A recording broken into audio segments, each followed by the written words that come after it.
This is Obi-Wan Kenobi, a phenomenal pilot who doesn't like to fly, a devastating warrior who'd rather not fight, a negotiator without peer who frankly prefers to sit alone in a quiet cave and meditate.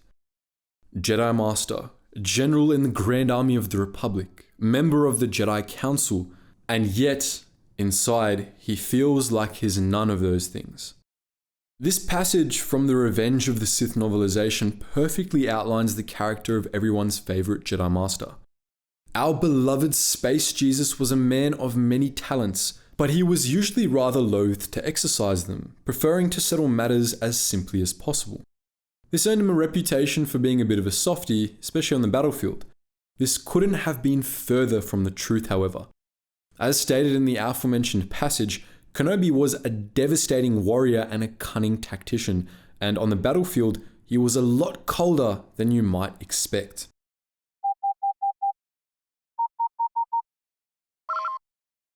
Attention, Sergeant on deck! During the Clone Wars, loyalist civilians all over the galaxy were treated to regular doses of propaganda via the Republic-controlled HoloNet News, which regularly embellished stories of valiant clone troopers or recruited officers to give the people hope. The exploits of the Jedi were usually minimized or ignored, with two exceptions.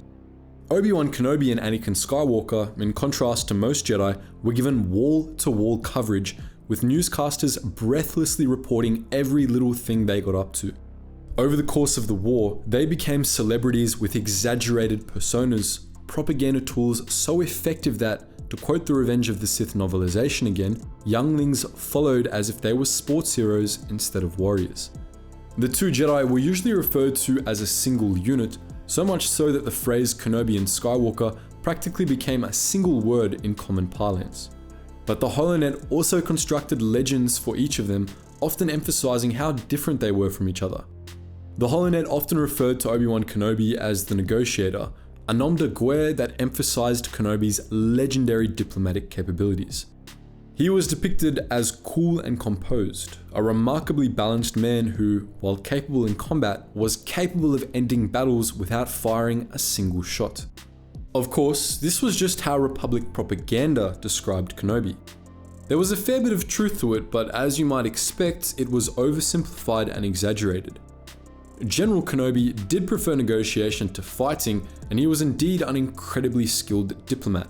He was also famous for giving his enemies an opportunity to surrender even in the middle of a fight. Anyone who's watched Star Wars: The Clone Wars or even just Revenge of the Sith knows this well, as Kenobi offered even the likes of General Grievous a chance to surrender. But Kenobi wasn't naive, and while he was merciful, this didn't come at the cost of tactical aptitude. Kenobi didn't prefer negotiations because he was soft or a pacifist or anything like that. He was a diplomat first and a warrior second because that was the Jedi way. Obi-Wan was a devoted follower of the Jedi Code, which meant he always tried to pursue the course of action that would lead to the least suffering, even if there were quicker, easier options available. Often, these values led Kenobi to pursue negotiation even when it seemed impractical, but at the same time, these values also made him a remarkably cold general. Above all, Obi-Wan Kenobi was rational, sometimes ruthlessly so. After exhausting diplomatic alternatives, he was more than willing to go on the attack, and when he did, he didn't pull any punches. If Obi-Wan Kenobi resolved to fight, he wouldn't stop until victory was his, unless victory required an unnecessary amount of deaths.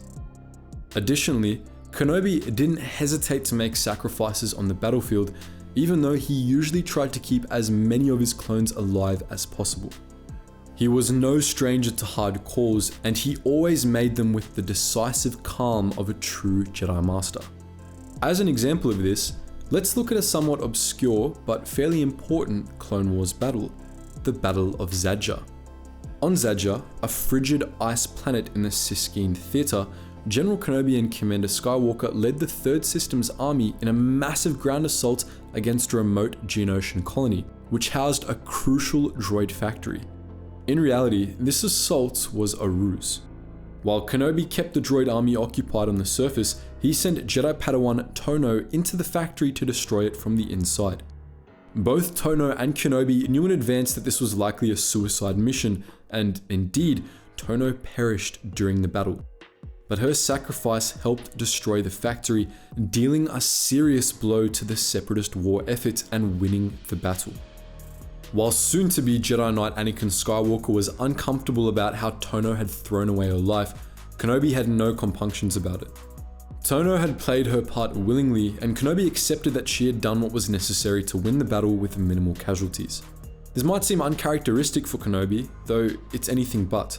He sacrificed Tono for the same reason he always pursued negotiation. It was a bid to save as many lives as possible. It was an extremely pragmatic perspective, one that anyone who isn't a Jedi might have trouble wrapping their heads around. Obi-Wan Kenobi served the greater good, and he was determined to never let his personal feelings get in the way of carrying out the will of the Force. Now, this didn't mean that Kenobi was unnecessarily callous. He was only willing to sacrifice others for the greater good to an extent.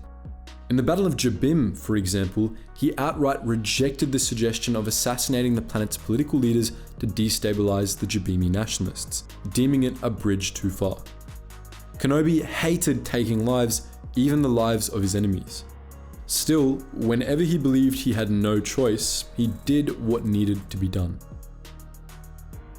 Sometimes, what needed to be done included small-scale war crimes. As I'm sure many of you remember, he surrendered to General Warm Loathsome under false pretenses, using surrender talks to stall for a time and taking Loathsome prisoner once General Skywalker turned the tide of the battle. This rather unsavory act won the battle for the Republic, however, and it probably saved lives, so from Kenobi's perspective, it was probably worth it. Even when it came to more run-of-the-mill scenarios, Kenobi wasn't afraid of being aggressive on the battlefield. During the Battle of Munilinst, Kenobi deployed lines of SPHAT artillery to shell the Mun capital of Harnaden, obliterating a swath of the city and destroying much of the droid army in the process. Now, as far as we can determine, there were no civilians present in the city at the time, so this was a legitimate course of action, but it was still a use of overwhelming force you might expect from General Grievous, not General Kenobi. On Munilinst, Kenobi's aggressive tactics paid off, helping him quickly capture a crucial Separatist stronghold. General Kenobi's aggressive tactics were also a major contributor to the Republic's victory in the Battle of Umbara. General Kenobi was also known for his cunning. Deception usually wasn't the Jedi way, but in war, such tactics can save lives. Kenobi often employed feints and diversions, such as when he offered himself up to General Grievous as bait during a battle above Seleucami, distracting Grievous while Anakin Skywalker and Adi Gallia boarded his flagship. Those sorts of strategies were a speciality of Kenobi's. Sneaky tactics hardly count as fair play, but then again, Kenobi was never trying to be fair. He was trying to save lives and was perfectly willing to sacrifice convention to do so. Even with all that in mind, however, Obi-Wan Kenobi wasn't nearly as cold as his enemies. As we've said many times, he valued sentient life above all else, and he was willing to inconvenience himself and his men to win a battle in a way that avoided civilian casualties. There's no better example of this than the Battle of Ryloth, in which Kenobi and Ghost Company infiltrated the separatist-held village of Nabat to destroy artillery the Confederacy had installed in the village center. The tactical droid in command of the separatist garrison, TX-20, had rounded up the population of the village and deployed them as meat shields to protect the cannons.